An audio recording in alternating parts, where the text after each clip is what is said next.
Hi, and welcome to Design Your Dream Prom Dress Contest. The lucky winner gets to work with me designing their dream dress.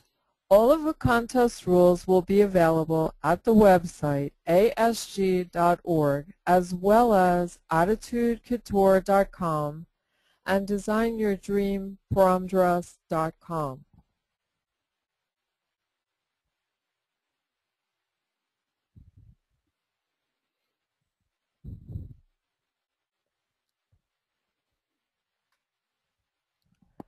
The website for the contest is designyourdreampromdress.com.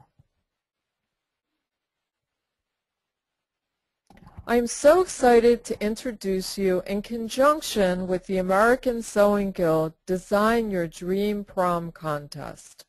Together, in the next few months, all of us will work on new ideas for prom. If you are sick of the same old dresses, now is your chance to rock the prom world. Hi, this is me, and I am Robin Spind. I am the owner and designer of Attitude Couture. I have been sewing since I was 13 years old. I had to make all my own clothes because I am almost 6 feet tall, and at that time I only weighed 99 pounds. So if I didn't sew, I didn't have any clothes. After art school, I became a successful jewelry designer. Even then, I would wear my own clothes that I had made to the jewelry shows I attended. Unfortunately, after a car accident in 1992, I had to find something else to do. I went back to school and got a master's degree in business.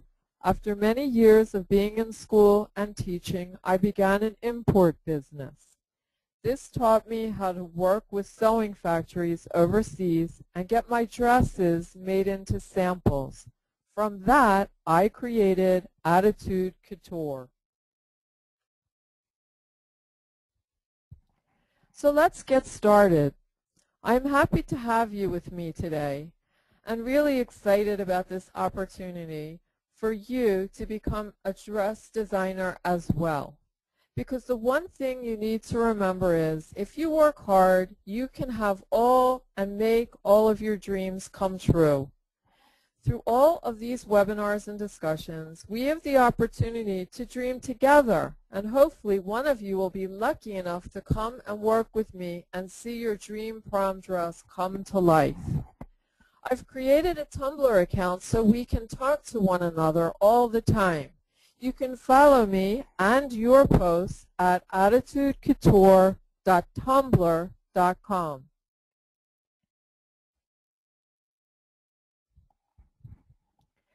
I'd like to start off with a brief history of prom dresses. Any dress you look at, no matter how old or new, will give you some ideas for dress designs. So start looking online, in magazines, wherever your imagination can take you, even in your own closet, to find details of the dress designs that you love. The prom dance is believed to have been born out of debutante balls, when a young woman would be introduced into society and promenade in front of single young men and potentially be introduced to her husband. This promenade gown is from the 1770s. It's made of a lovely floral and striped brocade. The bust is 30 inches and the waist is 23 inches. What size girl do you think this might be? It could be something like a 00, or is it a size 0?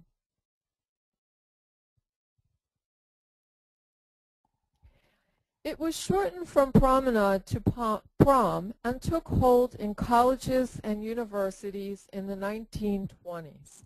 A lady would look like this if she went to prom in the 1920s. This would have been a flapper-style dress named after a dance popular in the 20s. This is a gorgeous example of a flapper dress. Look at these beautiful design features. Rather than fringe on most typical examples of flapper dresses, this one has been crocheted in gold threads with amazing scallops of crocheted lace at the hemline.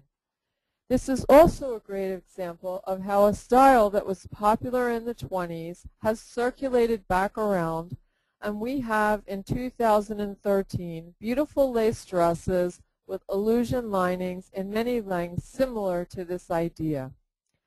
That is why you need to look everywhere for influences for your designs, not just other dresses, but when you walk around, look at nature, stare up at architecture in the buildings, look at jewelry and old and new trends. Because in fashion, what goes around comes around, but gets changed just enough that you have to buy the new version. Here is a picture of a happy prom couple from the 1940s. Prom first became a high school event in the 1940s and 50s in the United States. This authentic dress with long layers of chiffon hanging down from the umpire waist, a matching bolero jacket was sometimes worn over a prom dress. Teenagers in the 40s preferred pastel and jewel tone colors. Sequins and beads added a bit of sparkle around the waist bodice and straps. And in those days, no couple was complete without a corsage for the lady and a boutonniere for the young man. On these next three dresses, let's note some really interesting design features that we will address in the next few weeks, thinking through the process of a dress design. I love this dress. Look at the spaghetti straps, and then some amazing embellishments using gold appliques with a matching gold belt. These embellishments look like leaves as they slide down from the bust to create almost the illusion of a bustier, but cinched at the waist. The green of the dress commingles so naturally with the gold. The designer took into consideration how these colors together would complement one another.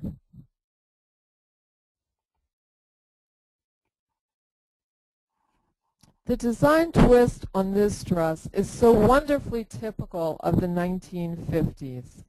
The inversion of the polka dots, dark on top of the dress and light on the bottom.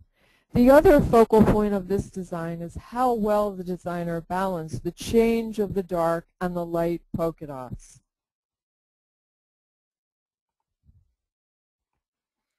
Here we have an example of a lady who would never leave her house in the 1950s without her pearls on. Interestingly enough, this dress is in pink and is not a very popular color for prom dresses today. This dress is not only very pink, but sports a very prominent tailored waist to give a young woman a shape. And then there are those ruffles. I show you this example because in my experience as a designer, most people who go to proms hate pink and hate ruffles. What do you think? Can some of you do a posting about pink and ruffles on our Tumblr blog, as I'd love to hear your feedback. One of the objectives of this competition is not only for me to teach you about how to design prom dresses, but I'd also like to teach you the business behind dress design. So we'll be thinking about how much material goes into making a dress, the labor and production costs, the feasibility of a design, and finally the retail cost. So stay tuned, as not only do we learn design, but we will learn the business of design in another webinar. But you can begin collecting information about feasibility of your designs by showing them to your friends. Let me know what you find out. If your friend looks at the picture and goes, Ew, I would never wear that. It's time for you to crumple that piece of paper up and put it in the trash can and start drawing again. Statistics tell us that the average prom lady is willing and able to spend $400 to $600 on a dress. Given that you and I all sew, we are not likely or probably like to spend $600 on a dress. I certainly would not. I would think about looking at a dress that I love that costs that much and figure out a way that I could sew my own dress, and hopefully you would too. However, for most young women, they do not know how to sew, so they seek a purchased gown. With that in mind, let's think through what goes into the parts of making a dress and begin collecting some of your own pictures to aid you in designing your dream prom dress. You might even want to create your own Pinterest site to post your ideas on. The good news is you can use whatever technology is at your fingertips to begin this very creative process. Please post some of your ideas to the blog on Tumblr at attitudecouture.tumblr.com that I've created for you. With that, I will have access to you and your questions 24/7. In our next webinar, we will discuss the parts of a dress and the manufacturing costs included.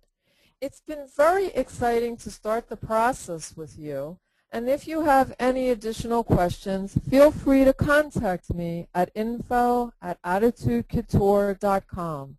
And happy sketching. Pre-register on the ASG.org website. At the top of the registration page is a link that says, Show in my time zone. Click that link, choose your time zone, and the confirmation and any reminders will be sent with the time you need to be online live so you can talk with me. Send questions to Ramona. Just email your questions to ramona@asg.org. She will format them and forward them to me in preparation for the live webinar. Please keep the questions pertinent to this webinar only.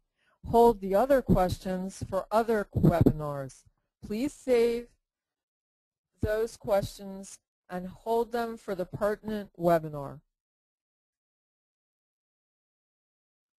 Remember, you can find all the information you need at ASG.org's website and at designyourdreampromdress.com. The lucky winner gets to come to New York with me next year for the Prom and Bridal Market in October 2014, where we will show Prom and Bridal for 2015. How exciting! See you at the next webinar, and I look forward to all of your sketches and ideas as we work together to come up with a new face for prom. Thank you, and bye now.